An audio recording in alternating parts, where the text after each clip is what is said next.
Hi, I'm Kent Lund, your host. Welcome to The Collectors. Today we're going to visit an artist, collector, sculptor. Next on The Collectors.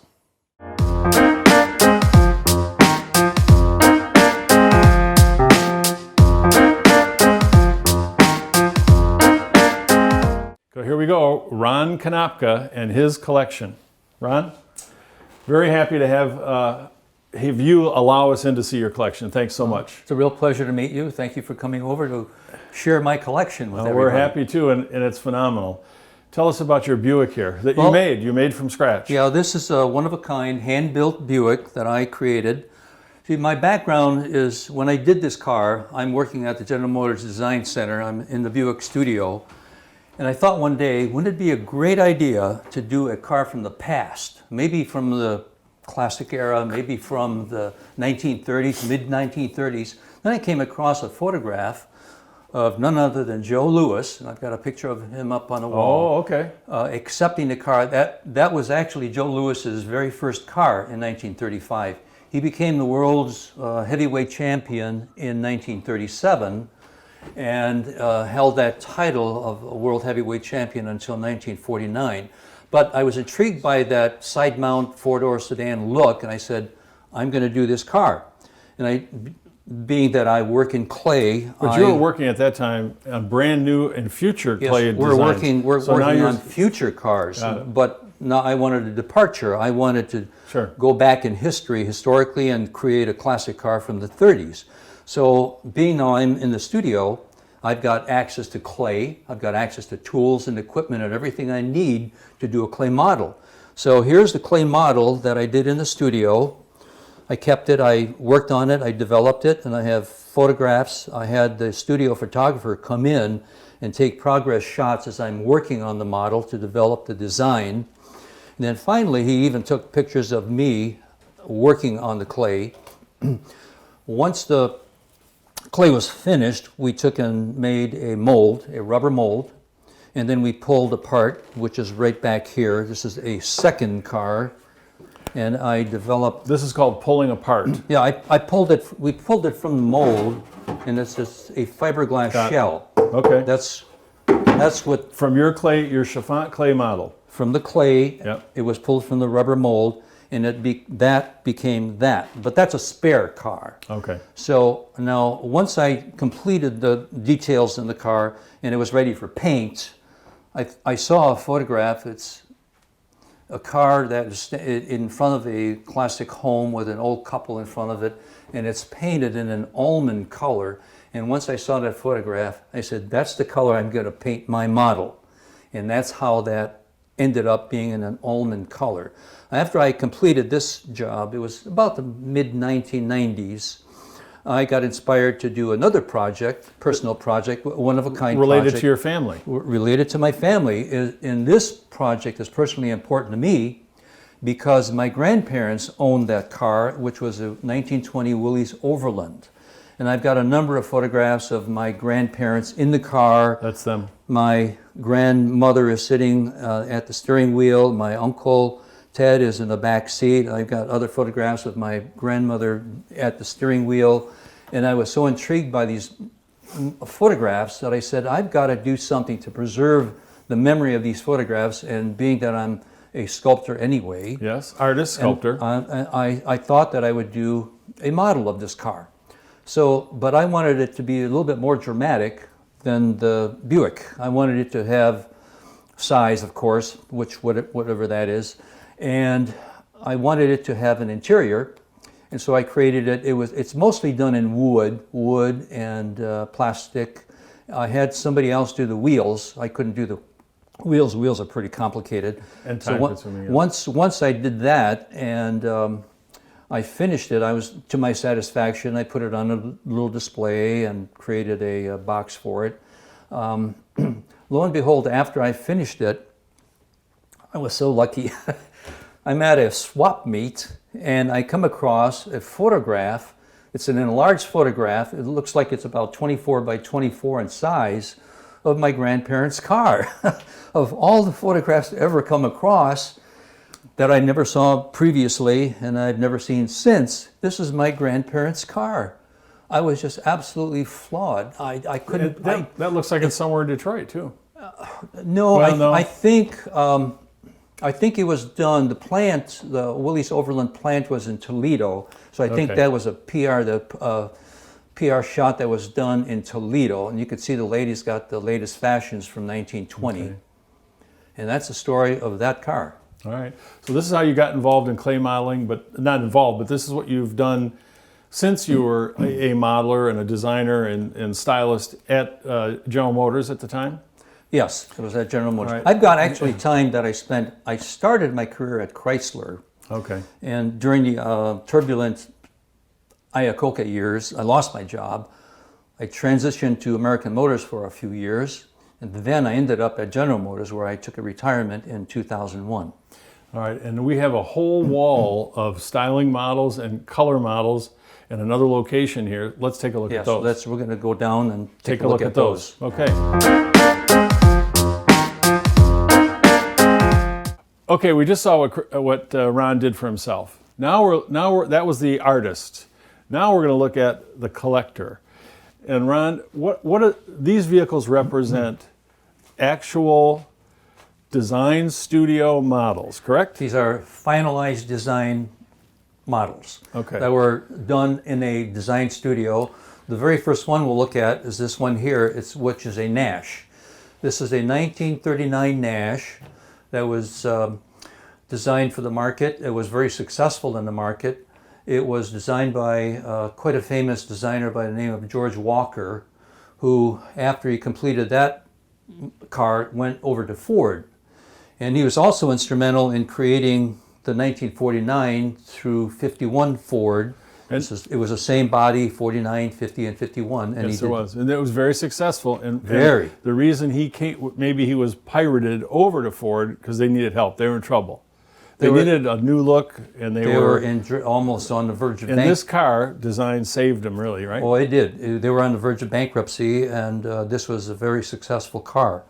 Now, one thing I do want to point out at this point is if we look at the car just beneath this 49 Ford, which is a Packard, mid-30s Packard, we can clearly see that it's a four-door sedan. Now, the designers and the body engineers were so clever that I give them a lot of credit for doing this. We're looking at a four-door sedan, but if I can move the car and show you the opposite side, you can clearly see that it's a two-door. So they achieved that by simply altering the length of the doors.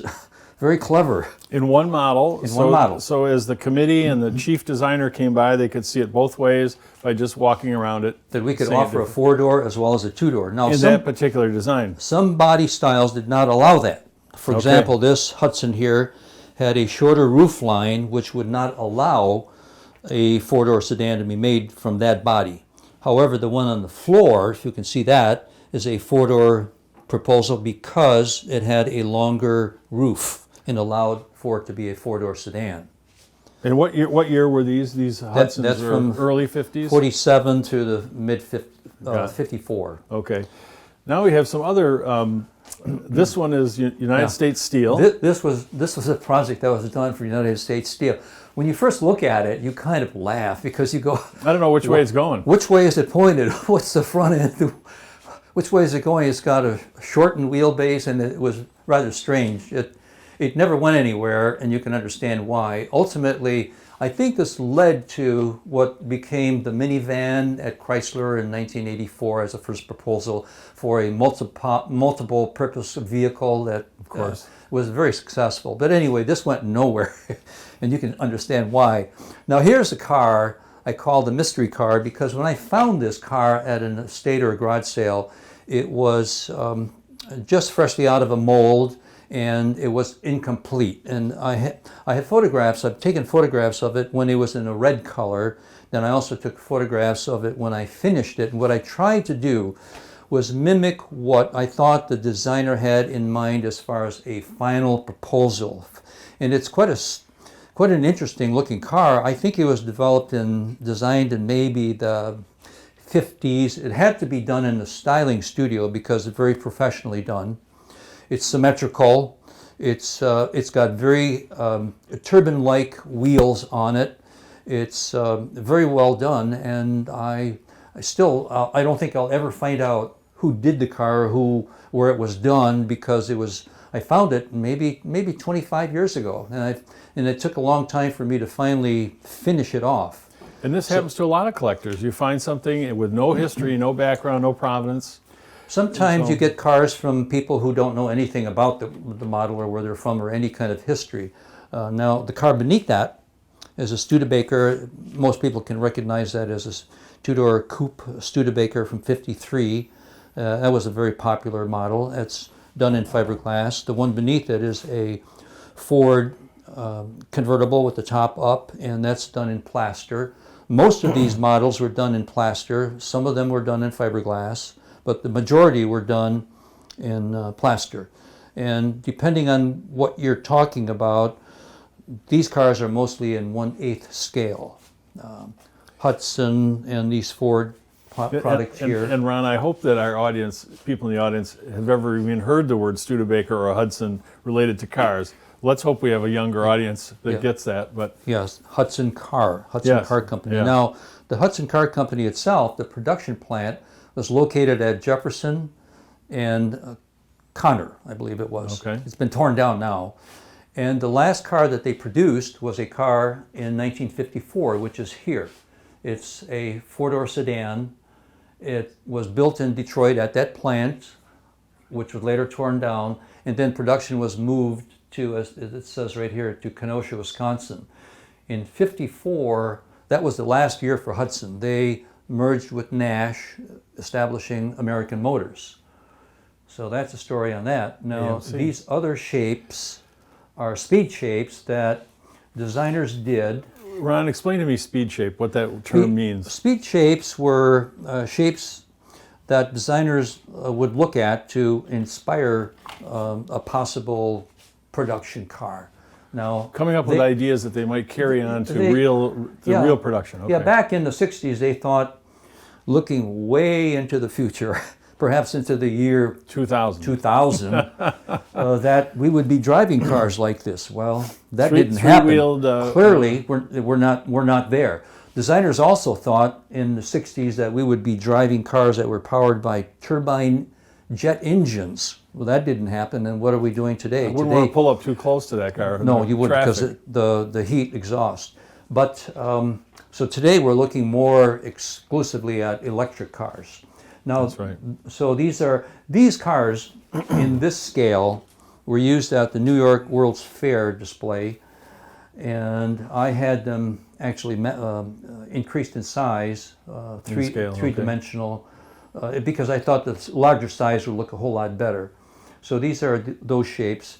Now here is a 1962 Chevrolet that was done at the AMT company that manufactured these 1/25th scale models.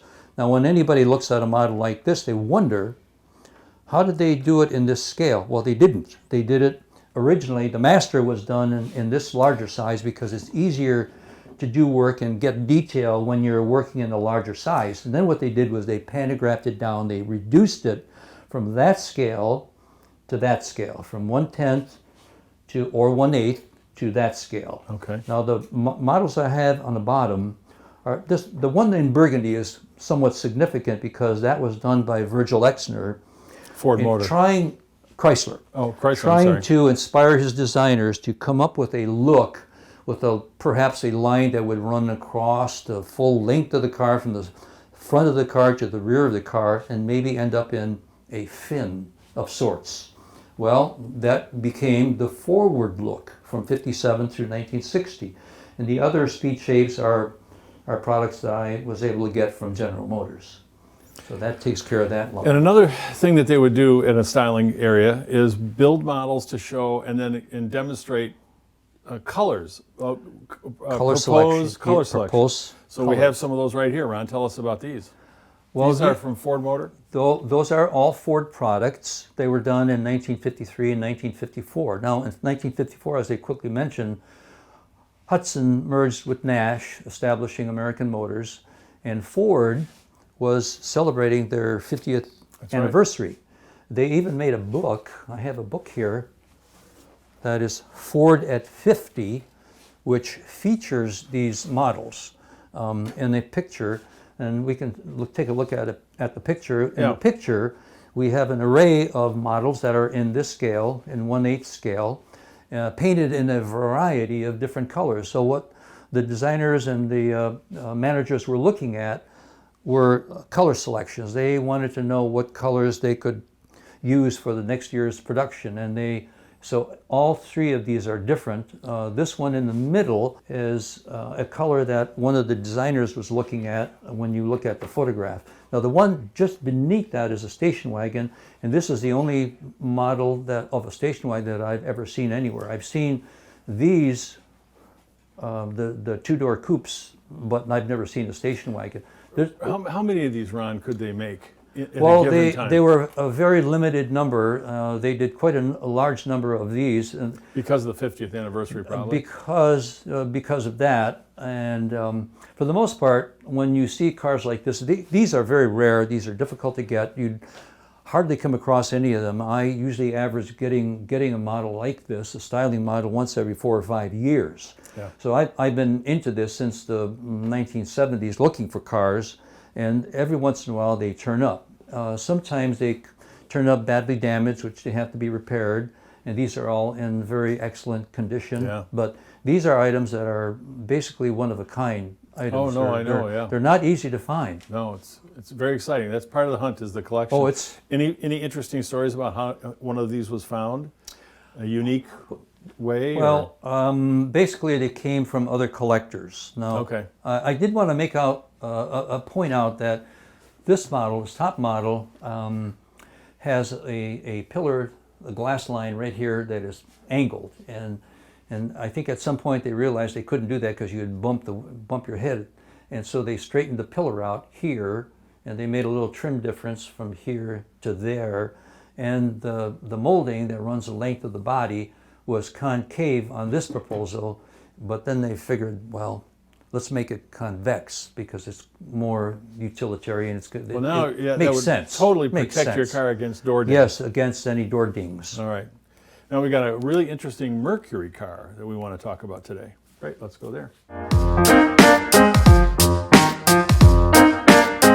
Ron, you got another set of cars here that are a little different. Let's talk about these. Okay, we're still talking about the 1/8 scale. This is the one in yellow is a 1951 proposal for a Mercury, and I say proposal because it wasn't exactly the way they produced it. What's unique to this model is the roof. From the photographs here, the production Mercury had a kind of a fastback roof, and they tried looking at this as a proposal of a roof that was more similar to a 1950-51 two-door Chevrolet. It's a better looking roof, but they chose not to use that roof style for that 1 year. Now the model beneath the Mercury is a relatively strange looking car. It is someone's amateurish proposal for some sort of limousine. And it's just not attractive at all. I got this recently at a toy show, and it was just so hideously ugly. I thought, if anybody can do anything with it, I can. I was going to try and do something with it to improve the appearance a bit. So what I did was I took it home, and this is how I got it, and I made some modifications or changes to it, and sure. I only wanted to make the changes on the one side of the car. So that's what I did. So that's what it turned out. Takes half the time. Well, and I did that on the one side just to show what it looked like. That's like the before and the after. Of course. Now, did you work on this car? No, that's before my time at General Motors. That's a 1966 Oldsmobile Toronado.